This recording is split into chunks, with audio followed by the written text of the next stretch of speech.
আরেকটা ভিডিও নিয়ে শুরু করলাম। আসসালামু আলাইকুম everyone, welcome to back to my channel.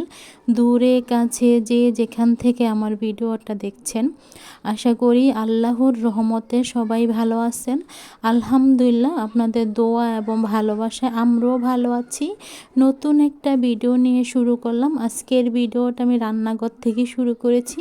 আজকেও না আমি নিজের হাতে রান্না করে নেব আপনাদের ভাইয়ার জন্য, মানে সবার জন্যই রান্না করব, তার জন্য বললাম অনেক দিন পরে রান্না করে নিচ্ছিলাম। দেখুন আমি পেঁয়াজ দিয়ে দিচ্ছি, পেঁয়াজটা আমি ভালো করে ভেজে নেব, তার জন্য কিন্তু পেঁয়াজটা আমি বেশি করে দিয়েছি। আর আমি না কারেন্টের চুলায় রান্নাটা করে নিচ্ছিলাম। প্রথমে না আমি কারেন্টের চুলায় রান্নাটা বসিয়েছিলাম, পরে কারেন্ট চলে যাওয়াতে আবার গ্যাসের চুলায় নিয়ে আসছি, গ্যাসের চুলায় রান্নাটা করে নেব। আশা করি প্রতিদিনের মতো আমার আজকের ভিডিওটা আমার আপুদের এবং ভাইয়াদের কাছে ভালো লাগবে। যদি ভালো লাগে তাহলে লাইক দিয়ে ভিডিওটা দেখে নেবেন, সাথে ভিডিওটা শেয়ার করে দেবেন। আর যদি একবারে বেশি আমার ভিডিওটা আপনাদের কাছে ভালো লেগে যায় তাহলে কিন্তু আমার চ্যানেলটা সাবস্ক্রাইব করে দিয়ে আমার পাশে থাকতে পারেন। আর কমেন্ট রেখে যেতে পারেন, তাহলে কিন্তু কমেন্ট ধরে আমি আপনাদের চ্যানেল থেকে ঘুরে আসতে পারবো। কথা দিচ্ছি 24 ঘন্টা হলে আমি আপনাদের চ্যানেল থেকে ঘুরে আসবো। দেখুন পেঁয়াজটা ভাজা হয়ে গিয়েছিল, পেঁয়াজটা ভাজার পর আমি কিন্তু আদা রসুন বাটা দিয়েছিলাম, মানে অল্প কিছুটা পরিমাণে, সাথে কিন্তু হলুদ দিয়েছি, লবণ দিয়েছি, মানে ধনিয়ার গুঁড়ি জিরার গুঁড়ি দিয়েছিলাম, আর সাথে কিন্তু আমি কাঁচামরিচটা দিয়েছি। আজকের রান্নাটা কিন্তু আমি কাঁচামরিচ দিয়ে করব, আমি কিন্তু কোনো মানে গুঁড়া মরিচটা দিচ্ছি না, তার জন্য কিন্তু শুধু কাঁচামরিচ দিয়ে রান্নাটা করব। আজকে আমি রান্না করব চেওয়া মাছ ভুনা করব, আপনাদের ভাইয়ার ফেভারিট একটা মাছ। আপনাদের ভাইয়ার জন্য না চেওয়া মাছটা ভুনা করে রান্না করলে তাহলে কিন্তু আপনাদের ভাইয়া খেতে বেশি পছন্দ করে। আর মাছটা কিন্তু আমি আগে ভেজে নিয়েছিলাম, অফ ক্যামেরায় কিন্তু চেওয়া মাছটা ভাজা হয়েছিল, তখন কিন্তু আর কোনো ক্যামেরাটা করিনি, তার জন্য বলে দিলাম।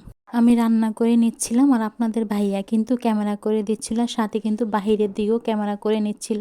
বেশি কিছু দেখা যায় না বাহিরে, মানে হালকা পাতলা দৃশ্য দেখা যায়। আর দেখুন মশলাটা ভালো করে কষিয়ে নিয়েছি, ঢাকনা দিয়ে কিন্তু আমি মশলাটা ভালো করে কষিয়ে নিয়েছি। আর দেখুন মশলার থেকে তেল ছেড়ে দিয়েছে।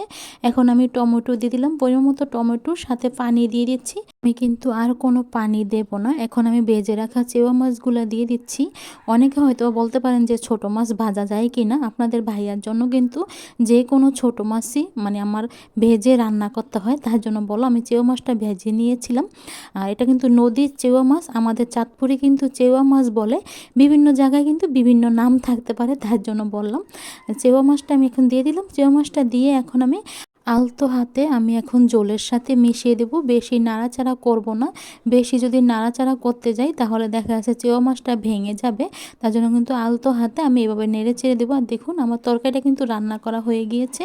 একবারে বেশি ঝোলও রাখিনি, একবার আবার বেশি শুকনো করিনি, মিডিয়ামভাবে রান্না করে নিচ্ছি। এটা হচ্ছে ইফতারের ভিডিও, যেহেতু আমরা চাঁদপুর গিয়েছিলাম তার জন্য কিন্তু তাড়াতাড়ি করে সব কিছু তৈরি করা হয়েছিল। ইফতারি মানে তৈরি করা হয়েছিল, তখন কিন্তু আর কোনো ক্যামেরাটা করা হয়নি। এখন কিন্তু সবাই মিলে একসাথে ইফতারি করে নিচ্ছিলাম, যেহেতু আজান দিয়ে দিয়েছে, তার জন্য কিন্তু এখন সবাই একসাথে ইফতারিটা করে নিয়েছিলাম। যখন ইফতারি তৈরি করেছিলাম তখন কিন্তু আর কোনো ক্যামেরাটা করতে পারিনি। আমার কথায় যদি কোনো ভুল ত্রুটি হয়ে থাকে প্লিজ ক্ষমা সুন্দর দৃষ্টিতে